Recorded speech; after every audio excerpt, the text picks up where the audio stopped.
everyone. Thank you so much for joining the last session of Digdata's session for this year before the autumn term. We just want to welcome everyone today to our Key Skills Live Online Career Panel with CACI. We're absolutely thrilled to see so many on tonight's session. And we look forward to sharing some of the incredible career journeys with the CACI panellists here today, and to help you recognise the value of your key skills. Somebody on mute. Hi, again, can we mute off, please, all of your microphone? Thank you very much. So my name's Rachel Keane. I'll be hosting the session this evening. Before we commence, there's just a couple of housekeeping rules. Should you have any technical difficulties throughout this session, please email info@digdata.online. That's in the chat already for you.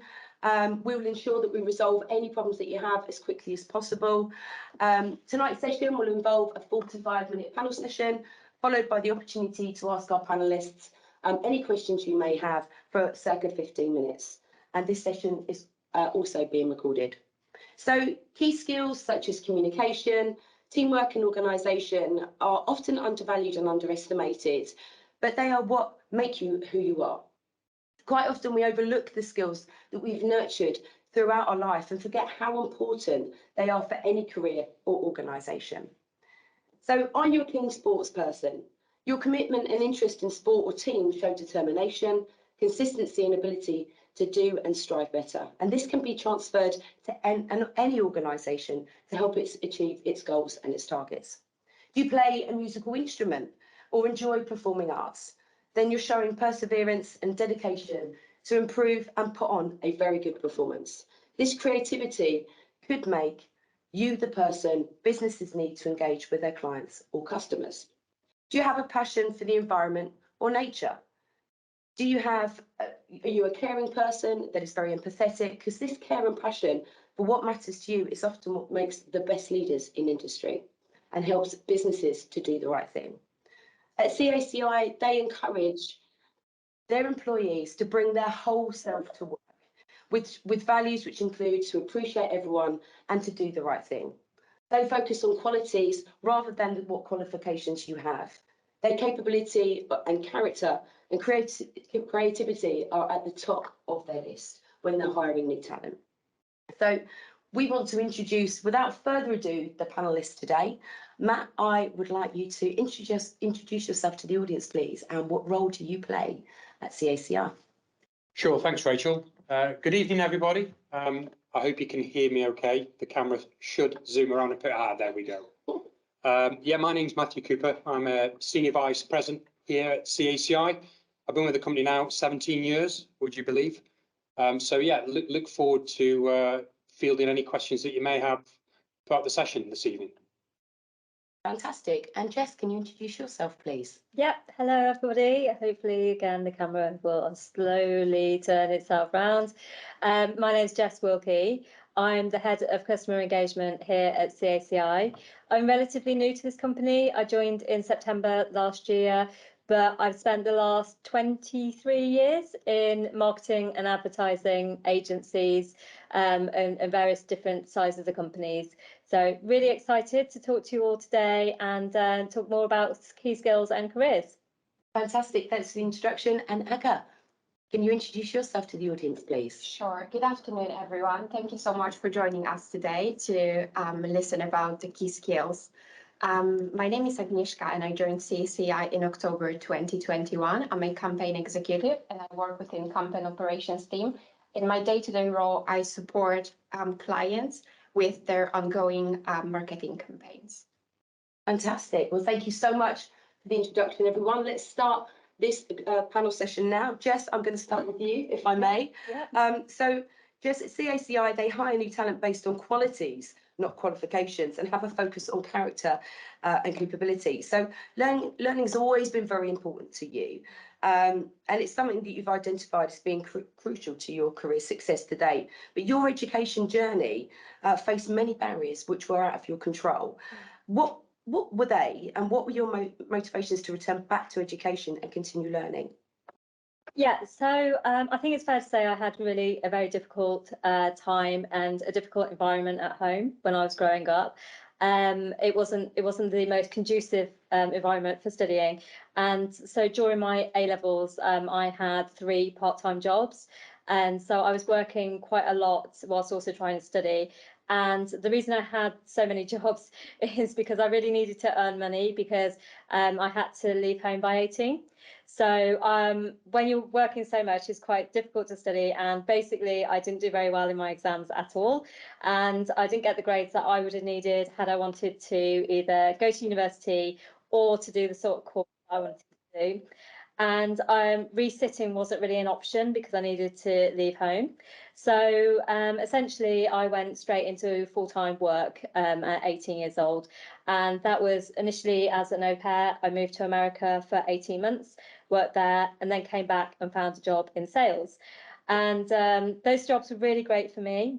It turned out that I was actually quite good at sales, which I hadn't known, I hadn't expected, surprisingly good. But I was able to earn some money and sort of get myself established and just be independent. But I also knew that I needed to have a career. For some reason, I felt like if I wanted to be successful, then I needed to have an actual career. And the job I had was a job, not a career.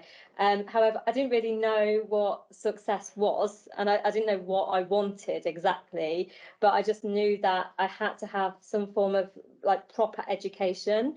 And that felt really important to me. So in order to have an education, so I could have a career, so I could have success, whatever that was going to look like.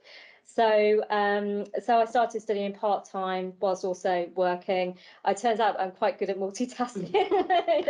Studying and working was kind of a theme of my life. So I studied and I did professional qualifications part-time over a few years whilst also working in my sales jobs. So I think really the key skills that were important for me at that time were basically resilience. Definitely. I definitely couldn't have called it that at the time. If anybody had said that, which is key skills, I certainly wouldn't have come out with that word. But I learned at that point that things don't always go the way that you want them to go in life. There are going to be challenges. There were lots of challenges. And I did find, though, that there's absolutely entirely possible to find ways around those challenges. And just because the path changed doesn't mean that life can't change with it and can't change in what can be a very positive way as well. So even though times were a little bit challenging at times, because of my resilience, I was able to find ways around it to get through those challenges. So, and here we are, many, many years on. Wow, what a story. And I think, that's the thing, isn't it? That, life does have twists and turns, and sometimes you just have to enjoy that ride. I think that's probably a little bit of a message there. So, Matt, over to you. The world of academia and higher education was not one of your long-term goals or considerations growing up. Instead, your dream role was to become a fireman. Can you tell the audience how your passion for sport attracted you to this career choice initially, and why you thought it was a good match at the time? Yeah, sure. I saw that little smirk there when you mentioned a fireman, but Every girl loves yeah, a fireman. yeah, and I mean, we wanted to be one. Exactly. indeed. I mean, some may argue that he was basically a ploy to get myself a girlfriend, but that wasn't the case. I mean, what happened was I love school. I went to a Catholic school. I'm from a place called Stoke-on-Trent in Staffordshire. And it's a very industrial city. It's based on heavy industry, coal mining, steel, pottery. And I grew up in a working class environment, and there was never an expectation or aspiration for further education, really. My parents wanted me to be a good person and have a good moral compass and earn, do a hard day's work for a hard day's pay. So at school, I never had an aspiration to go to university. I wasn't the brightest kid at school. I struggled academically, if I'm honest. But I love sport. I love being around people. I loved being in that sort of environment. And when I was doing my A levels, Staffordshire Fire Service were going around the schools, and they were running work experience for 2 weeks. And I did a 2-week placement and went through all the rigor that a new recruit would go through to join the fire service. and I absolutely loved it. You know, I loved the excitement. I loved the fact that it was an active job. You know, when these firemen weren't putting out fires and dealing with those sorts of incidents, they were training. They were training how to be better at their job, and they were training in the fire station. They're doing circuit training. They were playing rugby for the fire service or cricket for the fire service, and I just thought that's the career for me. You know, so that's what I pursued. And I remember when I was 18, which was the age that you could apply, the West Midlands Fire Service were recruiting, and I went along. I was in great shape. I trained really hard. I knew I could pass the physical because I'd been through it. So I went to Birmingham with my dad. My mum was dead against it. She didn't want me to join, and I failed my eyesight test. Yeah. Dream smashed, right? Dream smashed. There you know, and that was it. My kind of world at that point in time came caving in around me. That was the career that I'd kind of, you know, for the last couple of years really had focused on. Hadn't applied to university, and that was it. So how did you open another door of opportunity for yourself? Because I'm assuming that was pretty devastating. You'd had your sights set on it for 2 years. You got really fit. You knew, you know, that was it. That was your game plan. And, you know, I guess that's the same for lots of people, and it will be the same for people in the audience, you know, and people everywhere. How do you pick yourself up? How do you build that other door? Yeah, and it's difficult, and just trying to think back to the emotions then, it's hard to see a way out because you know that was your path, and somebody just shut the door. So I had two choices really, to kind of wallow in self-pity, I guess, or to think, well, what do I do now? And again, something I'd really shone at school as well. I was a good artist, so I studied art at A level, and I loved art. I loved painting. So I thought, well, actually, you know, I'm good at art. I'm good at design. I'll look and apply for some courses, and I had an option of going to art school. There's a great art college in Stoke called Burslem School of Art, which, for those who know their ceramics, a famous artist, ceramic designer called Clarice Cliff went there, and I was really keen on that. And then through the clearing system, I came across a course called Design Management. It was a HND at the time, and I kind of really liked the look of this. It was a design course with business studies, and it just sounded interesting. So I applied. I went to the interview, and they offered me a place as well. And it was in Northampton. It was at Northampton University, Nean College as it was then. And I kind of just wanted to get away from Stoke because it reminded me of my failure. So it was an opportunity to kind of put that behind me really and start something new. And back to what you were saying, Jess, you know, while one door shuts firmly in your face, other doors do open. And, you know, that door that opened led to a completely different path and led to the life that I'm living now and the career that I now have. Fantastic. It sounds a bit of a rock and roll and up and down journey, really. But I guess if one door doesn't open, you build a door, right? Because you have to build your own opportunity. Absolutely. And that's a piece of advice I try and give to everybody here is that we often feel that, you know, there isn't another option, that, you know, disappointments and letdowns are part of life, but that resilience, finding that resilience within yourself to pick yourself up when you don't feel like it, you just want to close the curtains and pull the covers over your head. If you can find that resilience inside you and pick yourself, there are great opportunities out there. And I wouldn't have the life I've got today I'd had a different life, but it wouldn't be the life I've got today. And I feel very fortunate for the life that I have today as a result. And I think also it goes to show that people aren't just one-sided, right? There's lots of dimensions to people, and sometimes we focus on one area instead of focusing on all. So Aga, let's talk to you. When you finished your A-levels at high school in Poland, you were unsure of what direction you wanted to take. So you, in my opinion, you took a very brave decision and you took a gap year. How did you spend that time, and what key skills did you think that you developed in that time? I was always brave. I always had this can-do attitude. And at the year of when I was 15 years old, I actually moved from my hometown and I moved to the student accommodation to study in the high school in Warsaw. So at the time I was 15, I was actually living on my own. We still had teachers overseeing what we were doing, but I was responsible for doing everything, for doing every chores after and before school. And I was also meant to learn and oversee my progress only by myself. I was telling my parents I'm doing good, but they weren't there Monday to Friday. They were only overseeing what I'm doing over the weekends. So I had to do all of those things on my own. And I feel like I wasn't that scared after finishing my A levels to decide to actually take a gap year.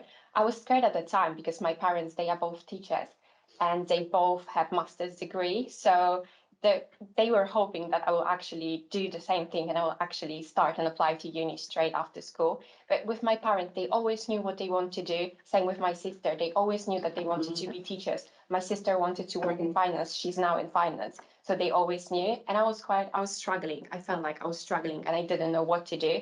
So I decided to take a gap year. And at that time, I actually decided that the best skills for me to learn will be maybe communication skills and sales. So I decided to start working in retail and I applied for a job at Hugo Boss. They accepted me and I was working with them for almost 2 years. At first, when I started, I was working to establish all of those relationships with customers because when you are working for the premium brand, the relationship is what actually matters. It's more important than the product, the relationship that you try and pursue with the clients. So I was focused on that. I was working on my communication skills.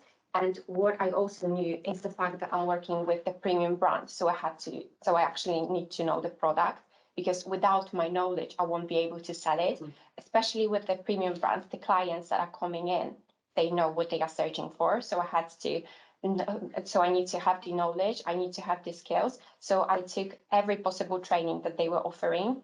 I took every possible one. I took 8 trainings with Hugo Boss at that time, and I was the only one that actually took all of those. And after 12 months, they actually promoted me. I was 20 at the time, and I was one of the youngest senior sales advisors in Hugo Boss. And I was actually overseeing job of people who were twice my age, Wow. which is quite a success. And I feel like by being in Hugo Boss, I actually was able to learn how to be patient, how to speak and communicate with clients in a successful way, and how to build long-term relationships.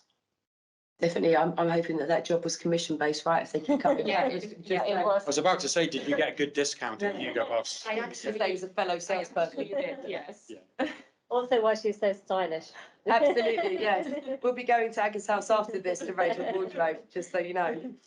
So, okay, so when you decided to leave Hugo Boss, so you joined there, you got all these wonderful skills, you decided to leave there after doing incredibly well and then concentrate on your studies. Can you tell us how you ended up in London and then decided to postpone your studies? Yeah. The whole kind of direction Yes, going on here. yeah, no, it's just, yeah. So when I was at Hugo Boss, my first year, I was actually working full time with them.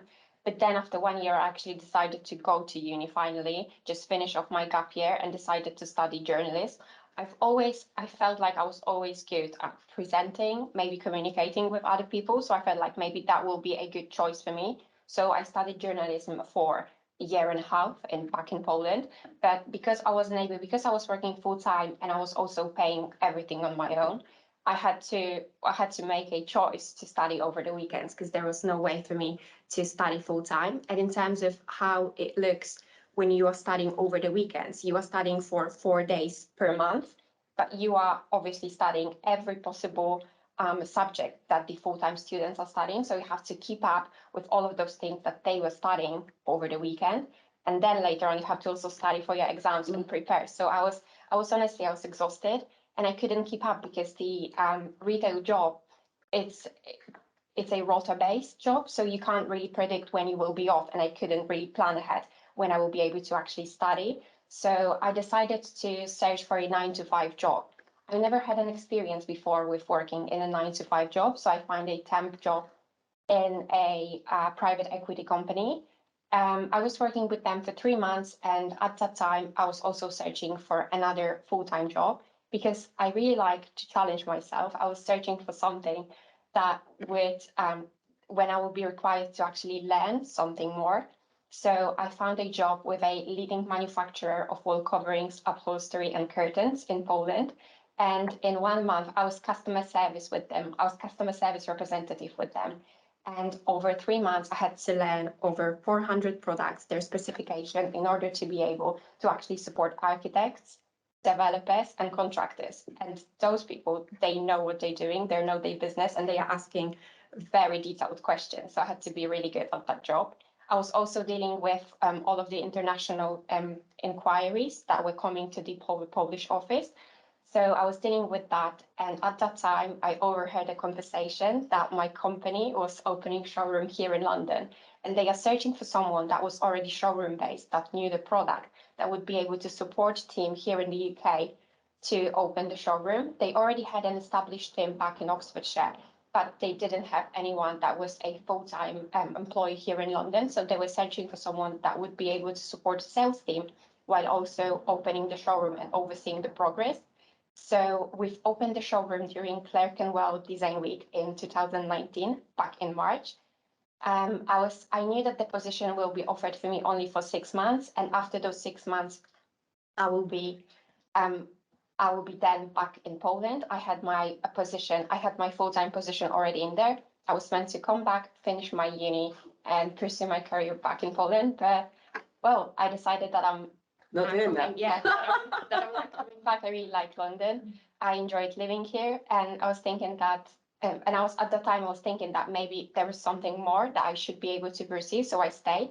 It was September 2019. I had to find a job. I found a job in the NHS, and the pandemic hit. And everything stopped. I'm really glad that I was able to keep my job during the pandemic. But in terms of my goals and my interest, working in NHS was completely out of it. So I wasn't, at that time, my bosses, they were fully aware that I will be not working for the NHS and I will be searching for something else. And as soon as the opportunity will arise, I will obviously search for something. And during that time, when I was working for the NHS, I was working part-time on the part-time furlough. So I had some time to actually start and doing things on my own. And at that time, I was overseeing what my bosses were doing on social media. They were both dentists, and they had around 10,000 customers. They both had established career. They were in dentistry. They are both in dentistry for over 20 years, and they had 20 people that were following them on Instagram.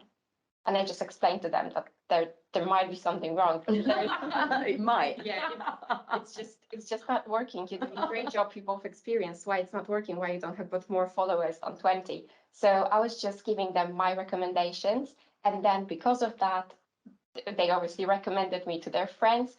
And at that time, I was working for the NHS, and I was also doing social media management for healthcare professionals. And yeah, I decided to search for an apprenticeship because I really enjoyed working in social media management, and I decided to start and search for an apprenticeship in digital marketing. Fantastic. And we'll come back to and ask you some more questions about that. But that is one hell of a journey. You know, you've gone from Hugo Boss to equity management to upholstery to the NHS to social media management. That's Amazing, amazing. Can I just say, I'd be delighted with 20 followers. Yeah. Yeah. I was saying that 10 Yeah. times. Yeah. Okay, guys. I think it also goes to show how people who are younger in their careers still have a lot to tell people who may be a little bit advanced in their careers. So Yeah. you've got to learn from Absolutely. And everybody. just see the opportunity and leapfrog it. Exactly. It's I mean, it's just to chip in there, because young people get bad press. Yeah. You know, we're very, very quick to define millennials, you know, as this, you know, entitled generation. That you're proof that young people have got a lot to offer us and can teach us. And so it's a great story. And that is exactly why she's working for CACI. Indeed. Exactly, yes. That's right. I'm actually agency, not. Yeah, it's like.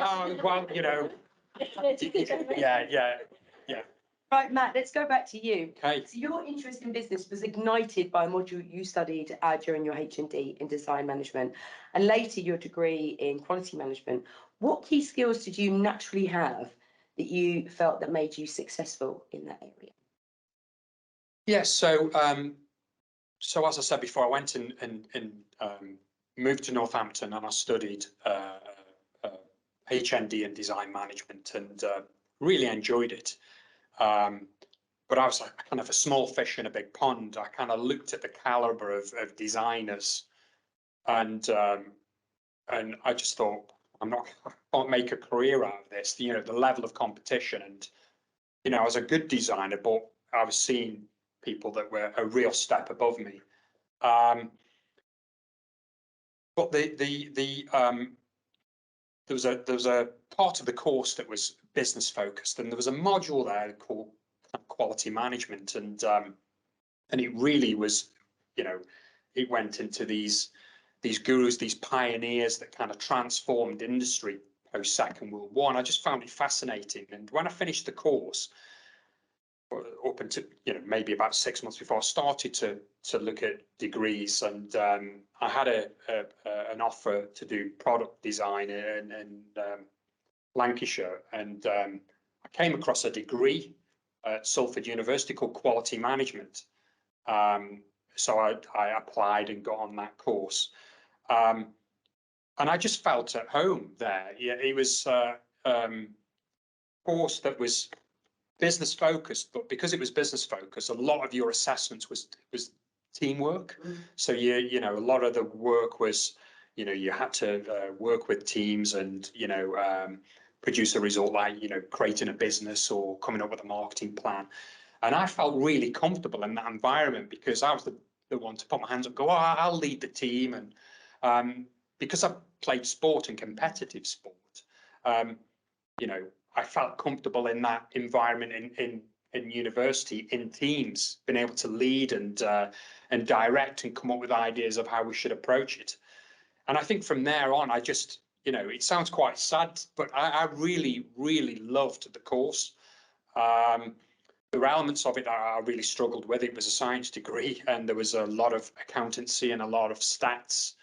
But I was never afraid to ask for help. And I had a great tutor called, I still remember his name, Dr. John Sharp, I think. And I remember sat in my first stats lecture, and you know, I really struggled to do GCSE maths, and I thought, I'm going to have to leave the course, because everybody in the lecture hall, they'd all done A-level maths. And he said to me, if you're prepared to give up a couple of lunch times a week, you know, I'll get you through this. And I did, and a couple of other people on the course joined me as well. And you know, I passed, you know, with a 2-2 actually, that statistics module, which, you know, if you'd have said to me during my GCSEs that you could do degree level statistics, I would have just, there was no chance. But it was because of him, really, his support, and I guess an element of not being afraid to go, I don't know this, I don't understand it, can somebody help? But yeah, so from that, I kind of went from, you know, fireman, that's not going to happen, right, play to my strengths with art and design. Oh, actually, I'm really enjoying this thing called business that I'd never shown any appetite or interest before. And I think it was the environment that I found myself in. I liked that ignited my passion for it. And yeah, here I am now working in industry. And yeah, that's how it all started, really. It just goes to show that when you've got a passion for something and you've got an interest for something, and it's something that you don't think you can do, when you have those two things, you'll be surprised as a human being what you can get yourself over. You know, and that's the thing. We've got always people that go, we can't do it, but actually you can, if it's something that you want. Yeah. To do, and something that really kind of sparks that fire inside. So that's a message, if anything, to the audience. So Jess, let's go back to you. Key skills is a term that is often mentioned on CVs, and I'm sure many people in the audience today, you know, are really baffled when people are asking you what your key skills are, what do they mean, how do you define them? It is often hard for us to define them ourselves. What would your advice be to the audience about how they can start understanding what the key skills are, and why is it okay for them to be completely different to their, you know, the next person, their friend, their colleague, whatever? Excuse me. Yeah, and I think maybe just probably start on that point about being different, because and I was actually listening to a podcast this morning where somebody touched on this as a point, and I thought it was really interesting. And the thing is, we are all tribal beings, aren't we? So we're designed to fit in, and we're designed to be together. So feeling like you're different can often be a really uncomfortable feeling. And I know that we've all felt that at times. It can be quite uncomfortable to feel different. But the other side of that is, even when we are working as a little tribe, people bring different skills to one another. And actually, we need different skills in groups and in teams. And it's really important. So it's actually a really good thing that we all do have unique, different capabilities and skills, because if we were all the same, we'd all be trying to do the same thing, and that wouldn't work either.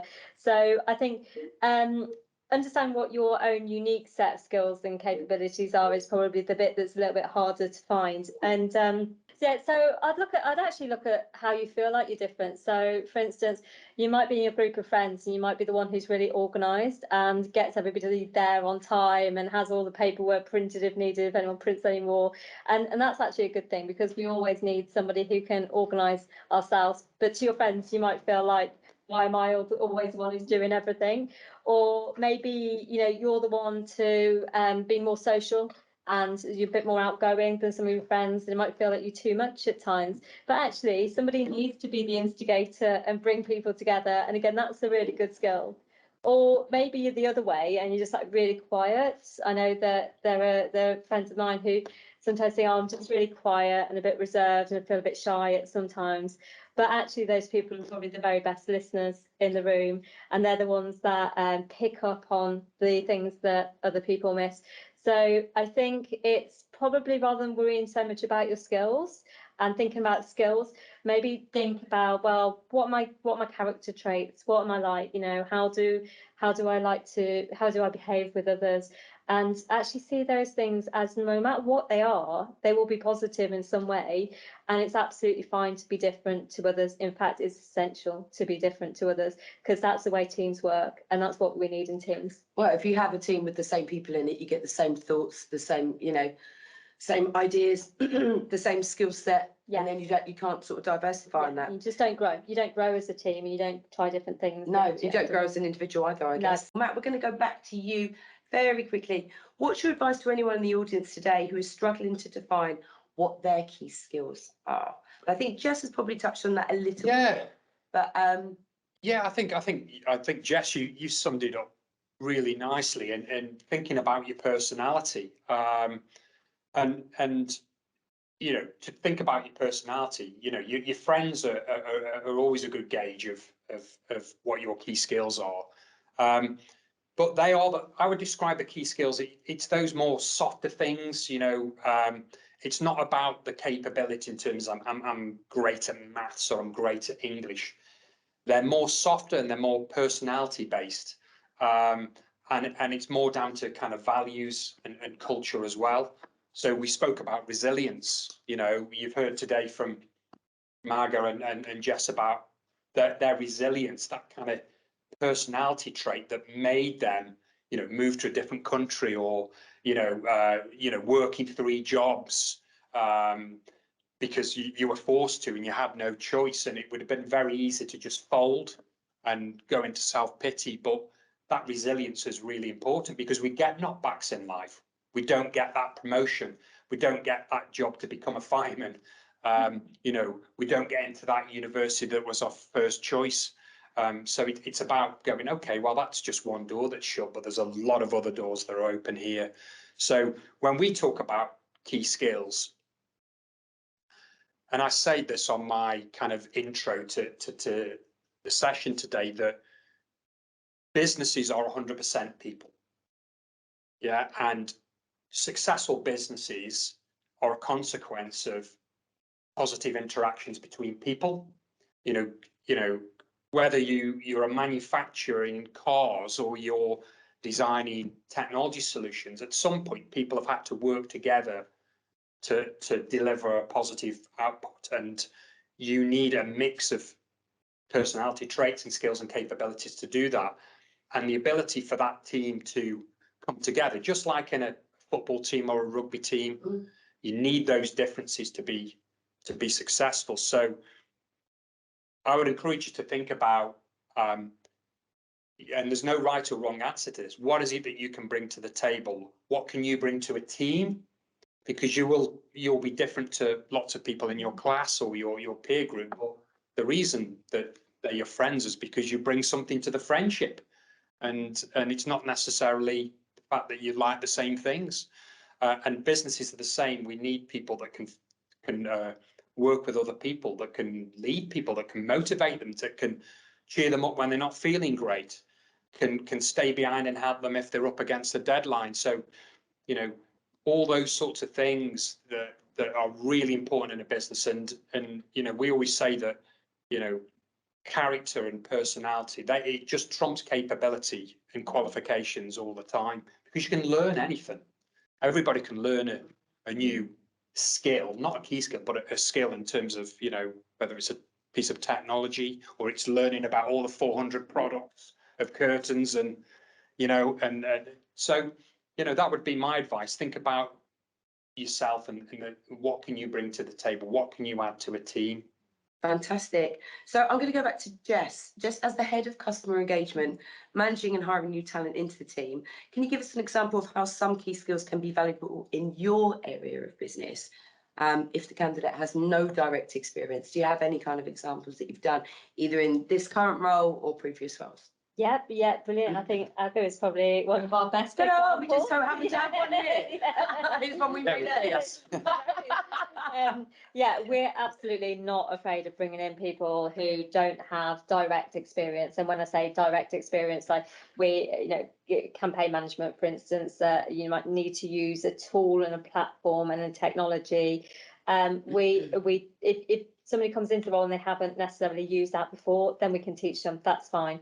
But what I'm really looking for is, at this point, people starting out in their careers, it's just enthusiasm. You know, I just want people who are just naturally curious and would like to get stuck in and want to learn, and who demonstrates that they're really open to that.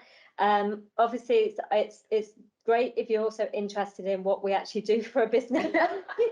So quite helpful, yeah. Yeah, and I think there are places to go to work which maybe people aren't necessarily that enthusiastic about. I don't know, for me, I don't think working in upholstery would be particularly fascinating, but I'm not an interior designer type of person.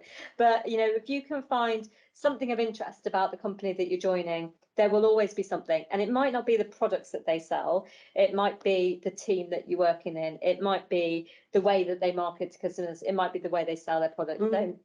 So you don't have to join a company that hits all your buttons, but you need to find something about that company that fascinates you and that you're curious about. And the people who do and bring that sort of approach just bring a really great energy into the team, and they work really well with others too. So and I guess a great example of that as somebody who brings brilliant qualities into our business. Our clients absolutely love her and want to spend all her time with them, which is brilliant. So that's great. Just enthusiasm, willingness to learn, get stuck in, and don't hold yourself back just because you don't know exactly what that job is, because you'll learn on the way. I mean, I've got to say, in my previous life, when I worked in recruitment, there were a number of times with my clients that I'd phone up and say, okay, I've just sent you a CV. You're going to think I'm crazy because this is absolutely nothing that you said you wanted, but I'm telling you now they're going to be right for your business. And I just knew, because I knew what this little bit of dynamite that perhaps you couldn't put down on a CV, that just to hang on a minute, this is a really good fit here. So, you know, it just goes to show that actually when you look at a job spec and you look at your CV, if it doesn't necessarily match, but there is something there that really excites you, then go for the job, have the conversation. Yeah, it definitely is very worthwhile. I go over to you. So we talked earlier about, you know, we've gone from no degree to a job to CACI, and you mentioned very briefly, sorry, how old are you again? 20 what? I'm 20, I'm 24. There you go. So you mentioned that you're doing a degree apprenticeship here. Why was it important for you to do that? So I do a regular apprenticeship. I haven't started any degree apprenticeship as of yet. Oh, okay. But I'm not saying, I've got cat out of the bag here, sorry. So the reason why I actually decided to search for an apprenticeship, first of all, in Poland, we don't have got such an option. So you can do a placement at uni, but there is no way you can actually combine studying while also earning a salary. So when I first heard about apprenticeships, I knew that I really wanted to try. if I will stay here in the UK. So during the pandemic, I was obviously searching for one. I wasn't able to find it. Everything was closed. Companies weren't hiring. So it was very hard for me to secure any apprenticeship. It took some time. It took around 6 months for me to actually start finding apprenticeships that will match my requirements. So it will be a digital marketing apprenticeship in a bigger company. In terms of the reasons why I chose apprenticeship is the fact that the apprenticeship gives us freedom and also the exposure, the super valuable, in my opinion, exposure to the real business and working with people that are already experienced. And in terms of the apprenticeship, I feel like this is a great choice for someone who's not quite sure whether or not and what kind of career they want to pursue in the future. I didn't know if I really want to work in a digital marketing at the time, but I said to myself, I should try because I really enjoyed working in social media management. So maybe I should try, gain my knowledge, gain the certificates that will be widely recognized while also working in an agency. And at the very first time when I started working in digital marketing here at CACI, I was working with retail clients, meaning that I was working with simple campaigns that were quite ad hoc. They were meant to be sent. I was booked for 1.5 hours. And when I was progressing with CACI, they actually gave me an opportunity to work on a full-time basis with the client. And I'm currently managing one of the clients. I'm going to their offices. I'm working with them full-time. I'm kind of like a part of their team right now. And I'm sending communications for them, which is great. And without the apprenticeship, I wouldn't be able to do it. And without the apprenticeship, I wouldn't be able to experience that in any way. That's fantastic, and definitely a great promo for apprenticeships, because you're right, actually not everybody is right for university, not everyone is right for full-time employment. Earning and learning is always a nice combo, and it's certainly something in the market now that is far more popular. Can I just add as well, I think that the advertising marketing agency landscape has always been seen as somewhere you'd need a university degree to get into, and it's always seemed like a closed door, and in some places it might still be. I didn't go to university, you didn't go to university. It's entirely possible to have a great career in advertising without having to go as a graduate or for a graduate scheme.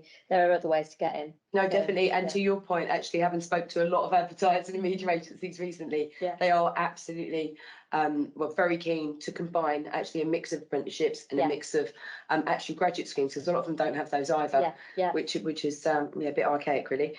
So Matt, let's go back to you. So your career has given you the opportunity to work, visit many countries in the UK and live there and beyond, with a number of achievements. I mean, you know, we've said a couple of times in this call, from fireman to not fireman to product design, quality, product management, whatever. And now you're sat in front of us as, you know, the youngest person here to become a vice president at CACI. You're now currently a senior vice president. You know, I'm sure this journey hasn't always been plain sailing, right? You know, I'm sure there's, from, you know, starting your career to now. Can you tell the audience a little bit how you've achieved this? And, you know, sort of, can you explain to us, has there been a time when you've had to work outside of your comfort zone? I'm still working outside my comfort zone. All the time, because, you know, we're constantly learning new things. But I think you've both touched upon this. It's about embracing the opportunity and not being afraid to fail. Actually viewing it as learning. They're just skills you haven't learned yet. It's just knowledge you don't have yet. So I fortunately I've had a boss and a team here that have backed me and shown faith in me. But every opportunity that's been presented to me, I've embraced it. And sometimes with no reference point, no experience of actually doing that role or working in that type of environment. And that can be daunting and exciting in equal measure. But that's how you grow and that's how you learn. You kind of have to fail to get better, because you don't know what you don't know, if that makes sense to everybody.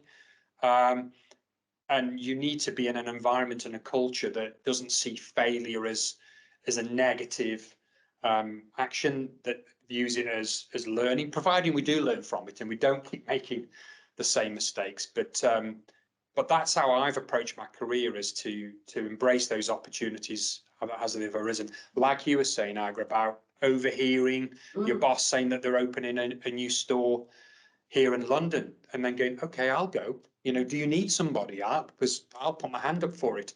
And I think if you come to the workplace with that attitude, and throw yourself in at the deep end, as you were saying, Jess, and get involved and get stuck in, and not worry about whether you get it right first time, you will learn a lot, and your career will deviate and take different paths. And I think, back to also what you were saying, as long as you're in an environment and working for a company and in a sector and a space that you enjoy, you've got to have passion about what you do. You've got to enjoy and what you do foremost. But you can have, as I have, a fulfilling and rich career as a result.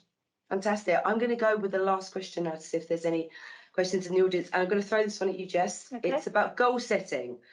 So something we all try to do in our younger years is we try to say, right, this is my path, this is where I go. If I don't do that, if I haven't achieved this. I actually had an example of this today. My niece phoned me up in tears saying, oh my God, I've only got a 2-2 for my final project, but I've got an 0-4-2-1. I set myself this goal. She's been really hard on herself and beat herself up. We focus on lots of things, what we want as a family, financially, career-wise. What's your advice about not always focusing on that final goal? Yeah, and I think that's really important, because as I was in my early part of my career, I was incredibly driven, and I am still incredibly driven, but in a very different way now. So when I was early on in my career, I wanted to go up the ladder in advertising agencies. I was working in advertising, and I saw the next rung and the next rung, and for me, that goal was to move to the next point by this time in my life, to move to that point by this time in my life, to move to that point this time in my life. And things didn't really work out like that. Actually, things worked out slightly better.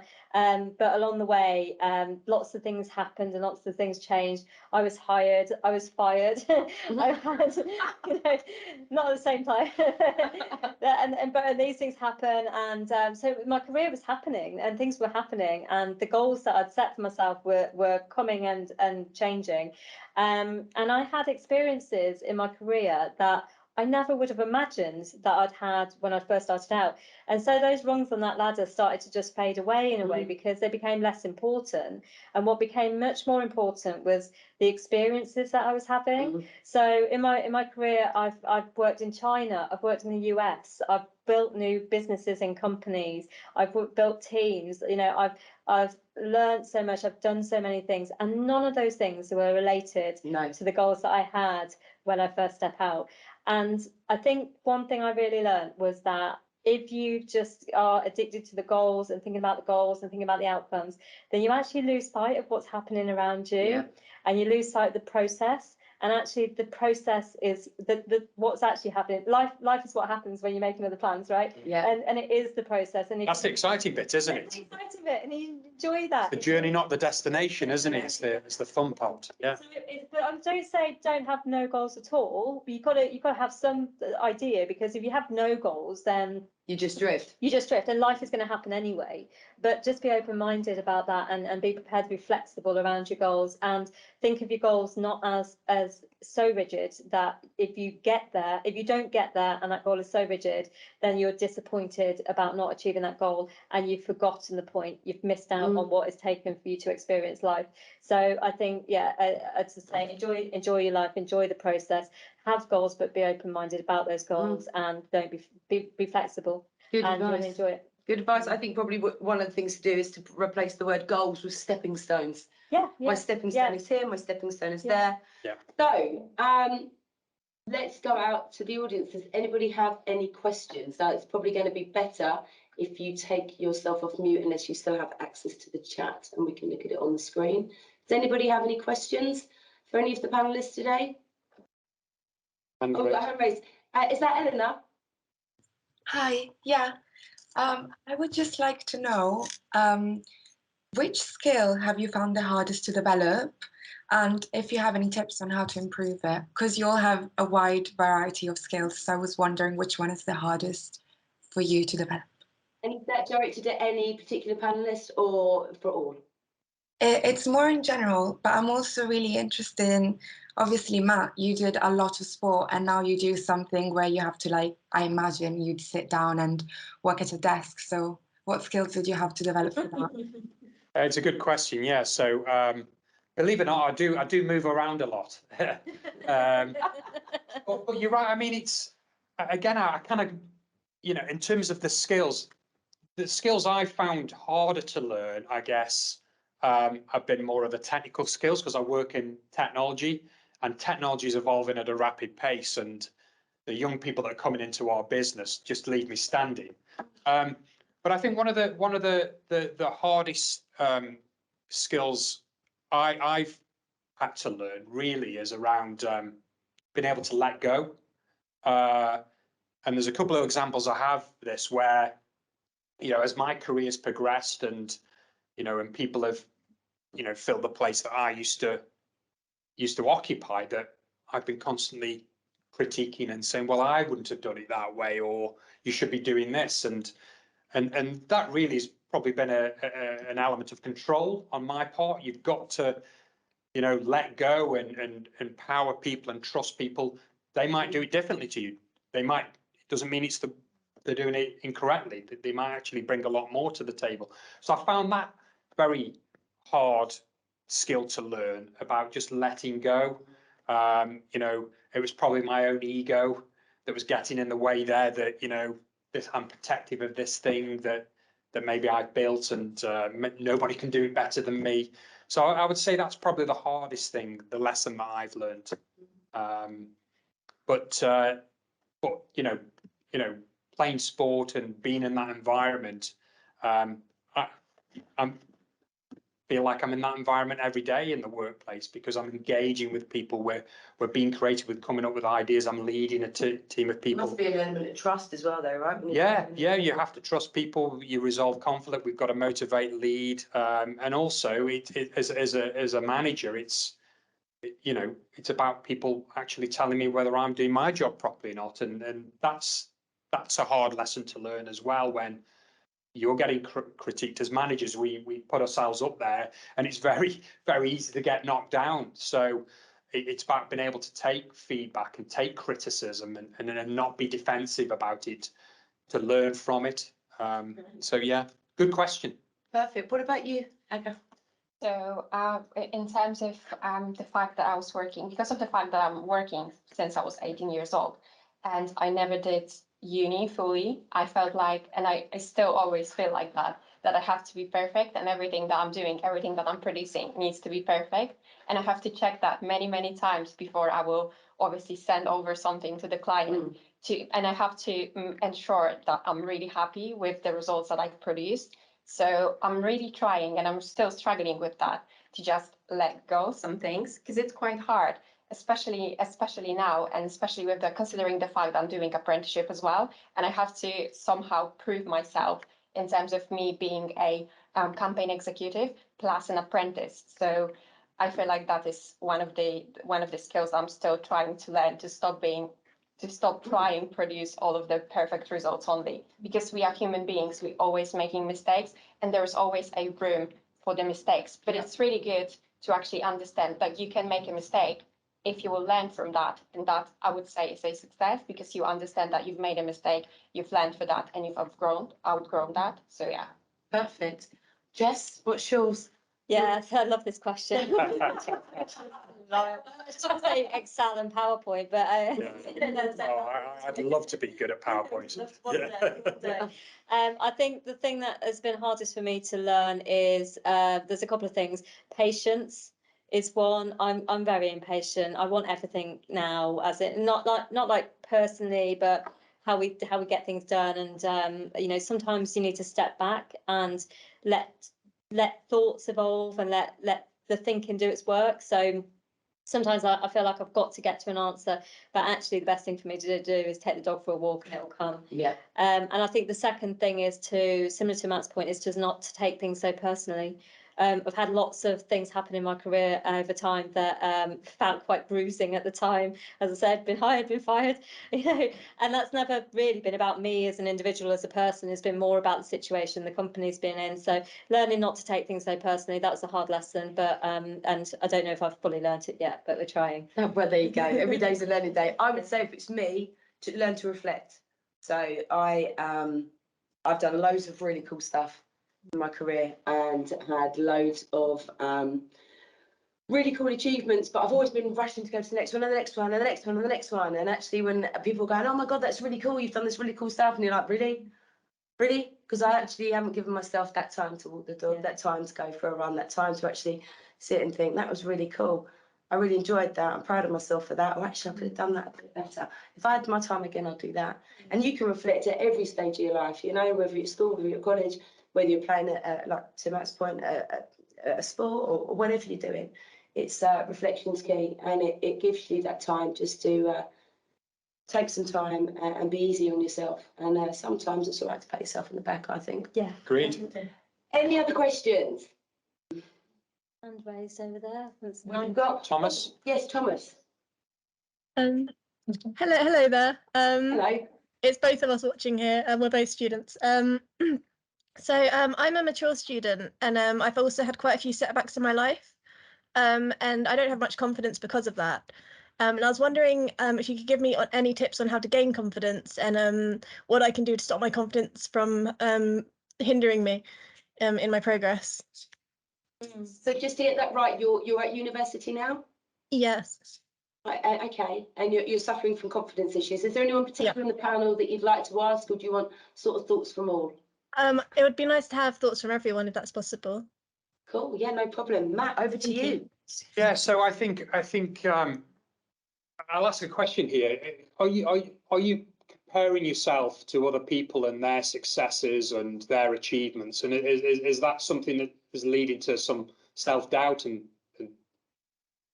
Yeah, that's definitely something that I do a lot. yeah. And I think, you know, we all do that. And the problem with doing that is that by looking at other people's strengths and comparing yourself to them, it's always going to shine a light on the things that you're not good at.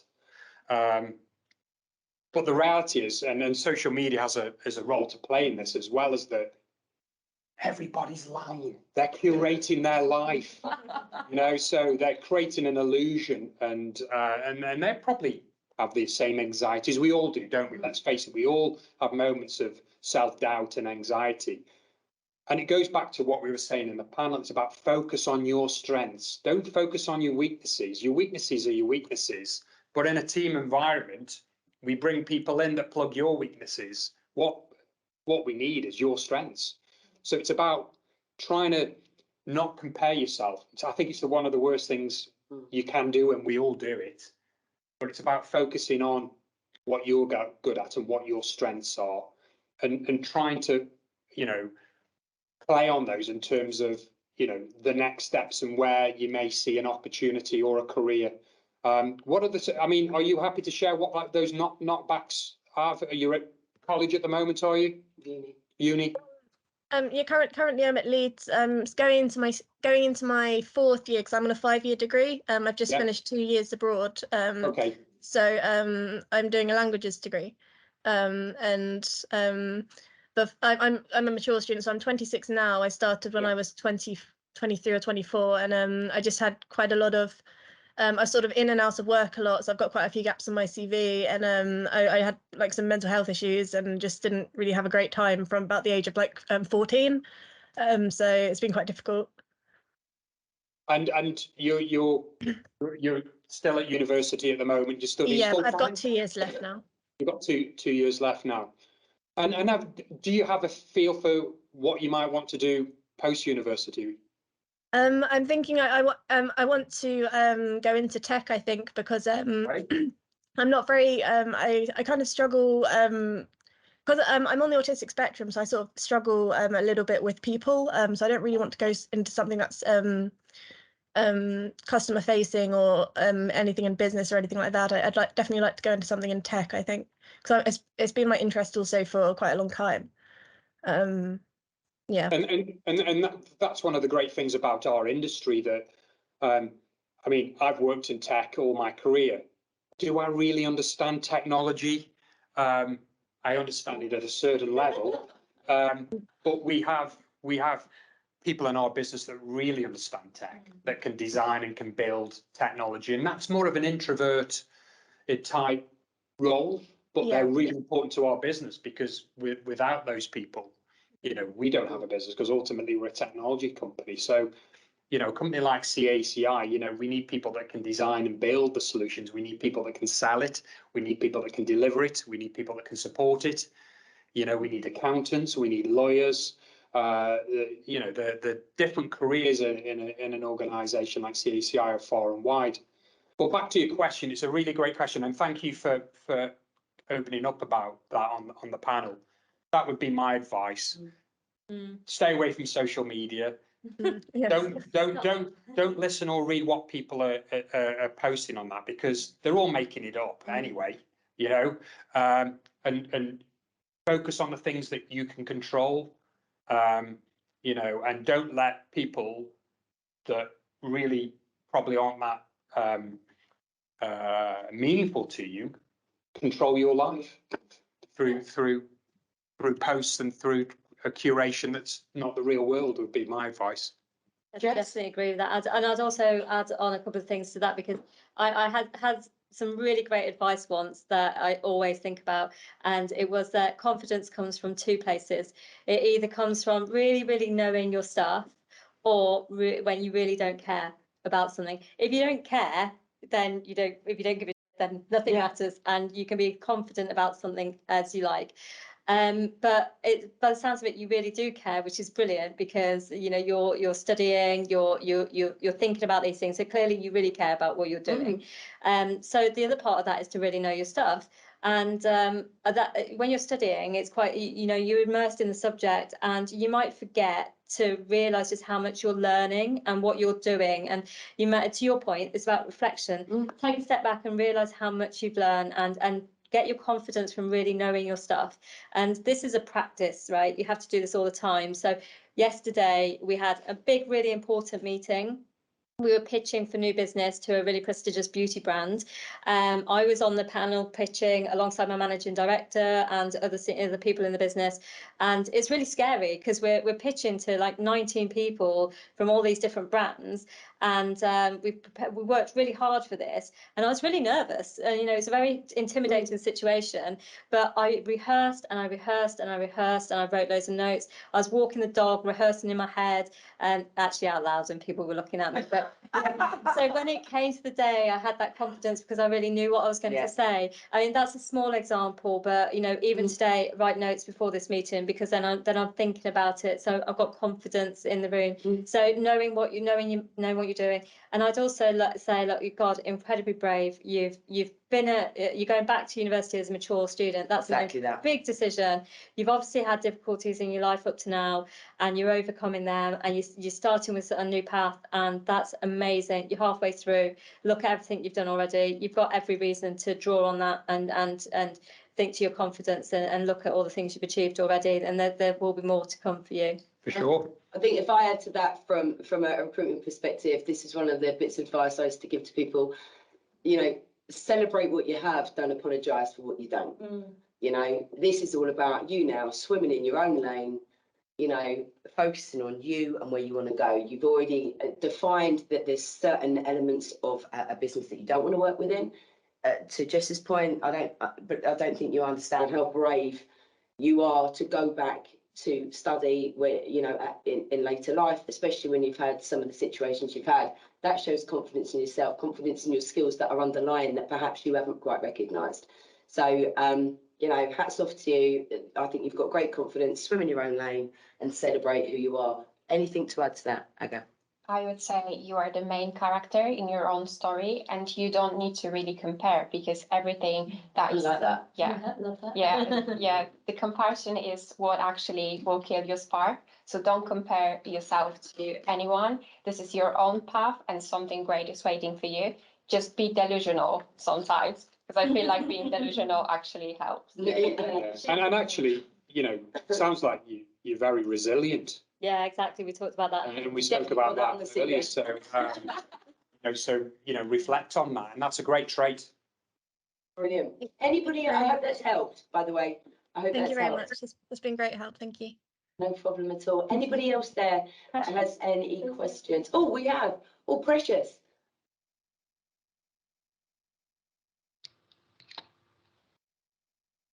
Hello? Okay. Hi, Precious. Paul, we'll come back to you in just a moment.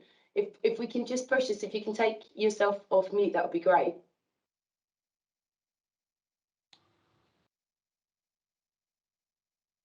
I think we've lost Precious. Have we lost Precious? Precious, are you still there?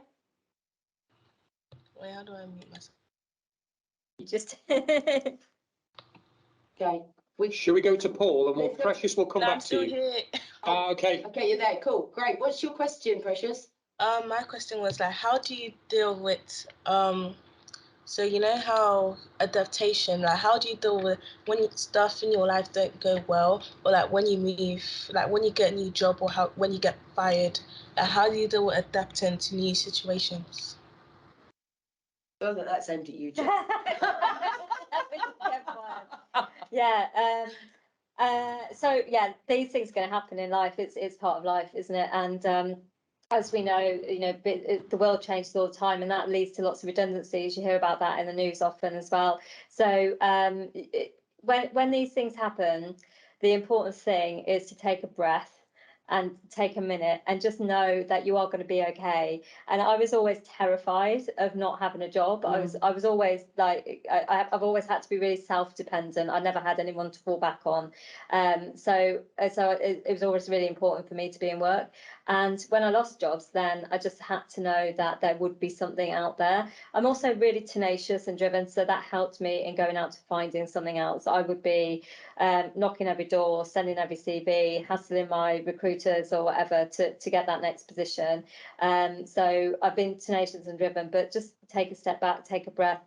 Nothing that happens is ever generally the end of the world, and again, over time, these things are going to happen, and they do make you more resilient. And as we keep coming back to, resilience is a key skill. So don't let the fear hold you back. No, and also sometimes when things like this happen, and that's a bit cliche, but sometimes things happen for a reason. The reason you didn't become a fireman, I mean, there's millions of women out in the world now, right? Oh, That didn't happen. sure there are. You're a senior vice president. It's my, you can't envisage back then what would have happened. No, and just on your point there, Jess. So I mean, when I finished university, I wrote letters to 250 companies, letters addressed, individual letters trying to get onto a graduate placement scheme. Do you know how many offers I had? Zero offers. And I decided to go into sales, a bit like yourself, Jess. And I went along to a sales assessment day, and I wasn't aware of it at the time, but there was a panel and there was a prospective employers in that panel. And I did a presentation, and there was a guy there that saw my presentation and offered me a job. But you originally thought it was one employer, didn't you? You didn't realise it was multiple employees. But it's back to your point. There's no shortcut really. You've just got to. It gets back to that resilience. You've got to, and back to your point about the character in your own story. You've got to put the effort in, and you've got to persevere because stuff happens. Yeah, and that's the fact of life. Yeah, exactly. Just enjoy the ride. Hope that's helped, Precious. Yes, thank you very much. No problem at all. Paul, over to you. Do you want to take yourself off mute, or do you want to communicate on the not being able to understand communication, how social interaction works? Also made me to.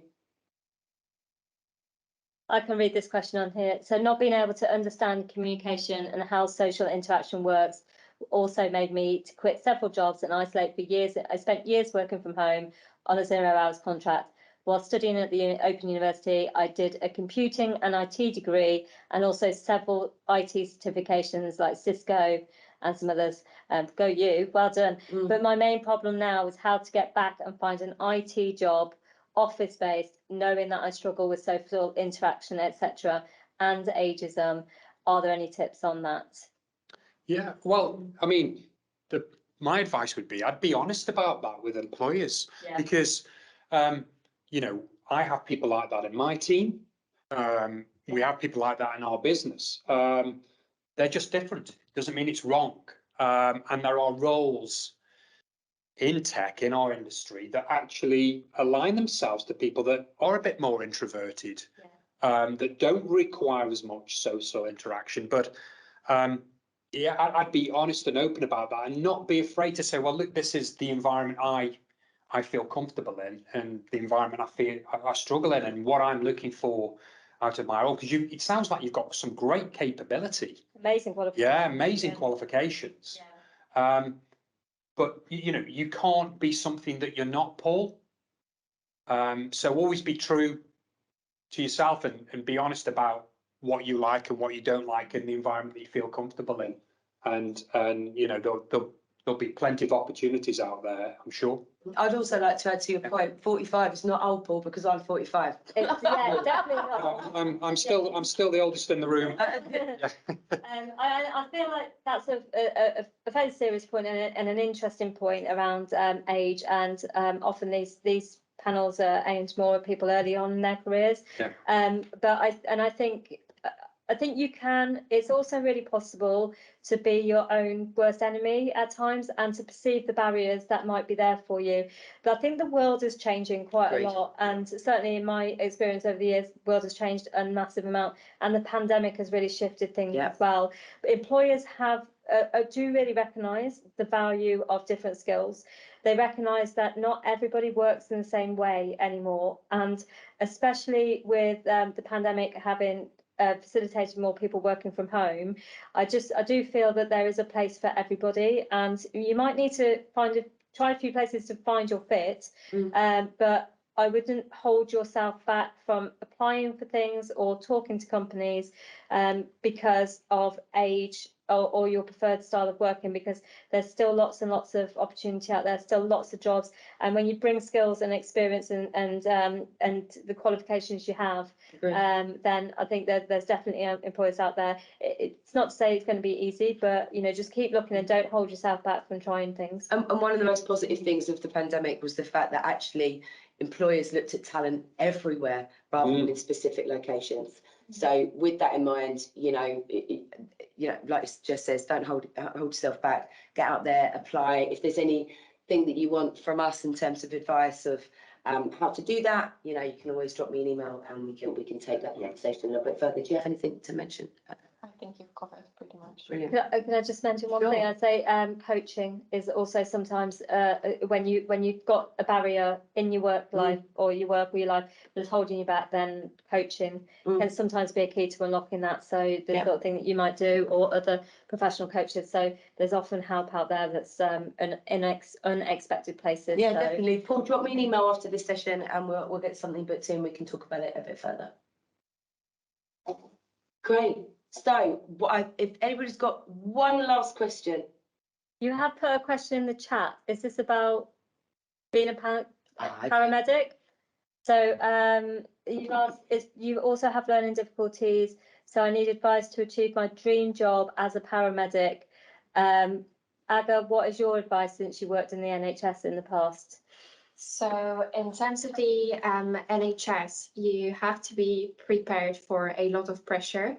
But in terms of the type of the job and the amount of opportunities within the NHS, I feel like it's amazing. You've got a lot of paths that you can progress on within the NHS.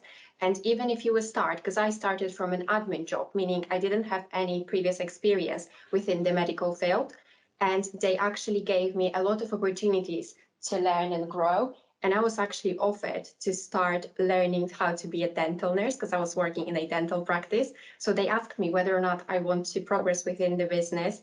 And so they offered me a course. So my advice, if you want to maybe progress in the future within the medical field, is maybe try maybe some sort of job placement and search for an opportunity within the NHS. There is a lot of vacancies all the time, I would recommend starting from an admin job, because this will prepare you to understand first the medical documentation, and later on you can progress within your career within the NHS. And because of the fact that this is the government, this is the job that you are working for the government, they will be able to offer you work placement and something similar to the apprenticeship as well.